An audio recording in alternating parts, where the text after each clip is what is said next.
the track temperature has come up. I'm getting excited already. And whether it was going to affect the likes of Lorenzo's front tyre. We saw it in Phillip Island. Will we see it again here in Sepang? Here comes Rossi. Rossi up the inside of Marquez. He'll take no prisoners, and the roar is run wide, but not enough. It's going to be hold it. A shootout down to the left-hander. Rossi holds it. Marquez wants it. These two, no love lost anymore. It's a straight war between these two. I did not expect to see them. You see Marquez lose the rear Marquez there. lost the rear. He got on the gas and round it went. We've seen him down his elbow. He's got problems. He can't talk that. He tore his elbow out in qualifying. If you saw that particular footage, it was unbelievable. He should have gone down. He didn't go down. And now Marquez is chasing Valentino Rossi. Rossi limits the damage that Lorenzo is inflicting at this point. In terms of the points, Rossi's wide. Whoa. Rossi's wide, but he holds it. He does indeed. That's just, I think, where that M1 Yamaha lights it through there. Out wide now, down towards the apex. I didn't expect to see these two tangled up. I thought the Hondas would be off and we'd be talking about Rossi versus Lorenzo. That was, of course, the smart money. We're through turn 12. We're on to turn 13. Thank you. On to turn 13 now. Lorenzo's closing in on Pedrosa. Pedrosa. I wonder where Danny sits in all of this. Danny would just like to win a couple more. Yeah, his first pole for some time, over a year for a moment. Let's look down on what's going on at the moment. Dovizioso still in 5th place. Crutchlow is still 6th. Bradley Smith up to 7th. That's a good ride from Bradley at the moment. His qualifying qualifying went better than his free practice. Valentino out wide, and Marquez gets underneath him. Now it's a straight shootout down towards turn 1. These two are absolutely at it, aren't they? Off track and on. Honda does not blast past. Oh, yes, it does. Does now. On the brakes. Marquez, did he make the apex? Barely. Just. And Valentino, there was a yard, and Valentino took it. We're going to see that all the way through. And of course, what's going to happen while these two are playing like this? What? The front two are going to clear off. Are you accusing Marquez of playing with Valentino Rossi so Jorge Lorenzo could escape? It was the wrong words. I take it back. There's no playing going on here. They're both as serious as they can be. Here comes Marquez up the inside, and that blocks off Valentino again. This is an absolute war. We saw them come together at Argentina when front wheel touched back wheel. That really cost Marquez. It slung him up the road massively. This time, look at that. That's tough.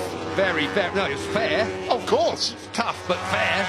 Brilliant motorcycle racing. Two of the very best in the world. An icon, a legend. Two of the best up by a youngster. Two of the best we've ever seen in the world.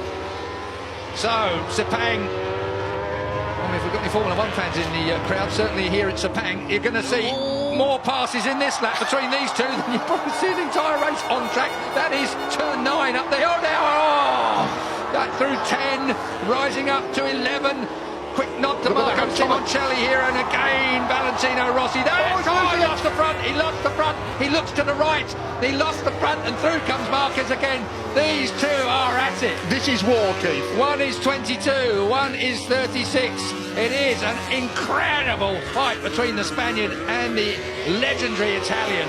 And meanwhile, Pedrosa and Lorenzo are clearing off into the distance to dispute the lead. It is a 7/10 lead last time at the line. We'll wait and see whether Lorenzo... He has closed it down. Lorenzo is chasing Pedrosa and he's closing it down. Marquez now in 3rd place has the better of Valentino Rossi.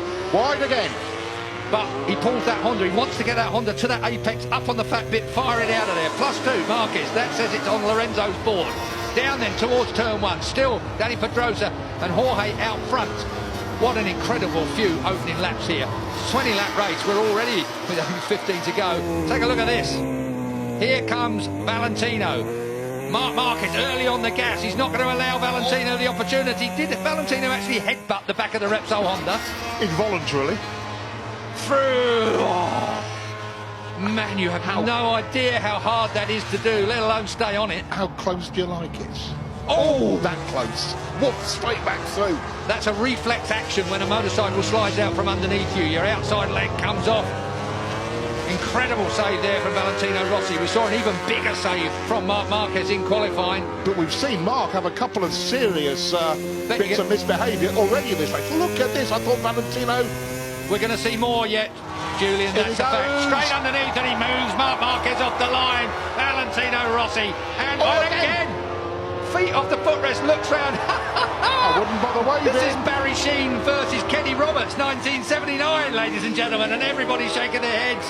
Out goes Valentino again. Marquez, this is personal. This is a real personal fight. Valentino thinks he's been interfered with deliberately there. That's what that gesture was about. This is proper racing, if you ask me, Julian. I agree with you. I don't think it's got anything to do other than the fact there's two top men, egos and performances fighting around this Sepang racetrack. And all the time, Valentino's lead in the championship is being whittled away by Jorge Lorenzo out front. Underneath, that's two lines you can get through there quite neatly. It's when they touch, it's the problem. So, once again, Marquez in front of Valentino Rossi. The M1 and the Repsol 21-3V look so similar, Julian, around in different places on this track. Different motorcycles, different concepts, different strategies, but almost identical lap times. Meanwhile, Mr. Pedrosa... What's it? It was last time 6/10 at the last stop. It is 6/10 at the last stop. So Danny Pedrosa has brought it down, or it's come down by a tenth between the front two. Look at this. The conspiracy theorists can the idea that Marquez has deliberately dropped back. We saw that motorbike slide from under him, make a couple of real nasty shapes. I don't think I'm even going there with a conspiracy theory. I don't believe that Marquez is mucking about with Valentino Rossi. He's just not going to let Valentino Rossi have his own way. Whereas I think if Valentino had been slightly nicer to him, perhaps the mentality may have been that, OK, mate, you want it that bad, you can have it. Marquez is always going to fight for a first place. Of course. I believe, and I believe that's where he'd be now. But the bike just didn't look quite capable of it. The bike has put him where he is my point, Keith. Back where Rossi is. Rossi, though, has done everything he can, and he'll want to limit that damage. He needs that third place. And this is going to run all the way through. We have got 13 and a half laps to go. And looking back down, it's 2.7 seconds last time I looked from Lorenzo to Marquez in third place. And still 0.6 in the first two. Valentino. This will now tidy up a little bit as these two take stock of what's going on around them. Up out of turn 9, short shifting up into 10. Up through turn 10 they go. And as you look for 11, 65 mile an hour at turn 11, as a bit of curb comes Marquez's way and Valentino runs a little wide. Now that's turn 12. This is 140 odd mile an hour through there in third gear. It's a hell of a... Oh! And did Rossi stay on? He did, as we're at turn 13, back to second gear now for the 55 mile an hour. Rossi runs him out! Rossi ran him out! There is going to be a race direction investigation over that. There is going to be Mike Webb at race direction. Is Valentino Rossi, the legend, going to get a penalty? He will get a penalty, I'm fairly sure of that. It almost looked like he looked up and nudged Marquez off the track. This is controversy that moves onto the track. We have had all the controversy off track and in the press conference. Now we have got real trouble coming the way. Let's have a look at it. Marquez gets underneath him here. He's hard on Valentino Rossi there, but as they look across, again, give it a minute. Here we go. Marquez shoves it up the inside. Valentino Rossi has to concede. It's fair from Marquez there. This is the point. Valentino looks at him and runs him out wide and then tangles up with him. I'm afraid, I'm very sorry, and I am a Valentino Rossi fan through and through, but that was not good riding. That was a personal swipe at the ex-world champion, the soon-to-be ex-world champion, and that is Marquez coming down pit lane. Controversy here in Sepang. I can hear the stampede of Livio Supo's feet heading for Mike Webb's office. He left before Marquez hit the floor. Mike Webb, race director, he's had difficult decisions to make all the way through here. HRC will be putting in a... There is Livio Supo, the man that's got this shaved head. He's not even following Mark into the seat, but I think everybody that saw that... Well, I want to see it again, but that really looked like Valentino Rossi to me. Ran Marquez wide, he was looking at him, he knew he was there. It's to be reviewed after the race, I'm told. Well, obviously. Sherlock comes to mind there. He's looking at him, he runs him out wide, look.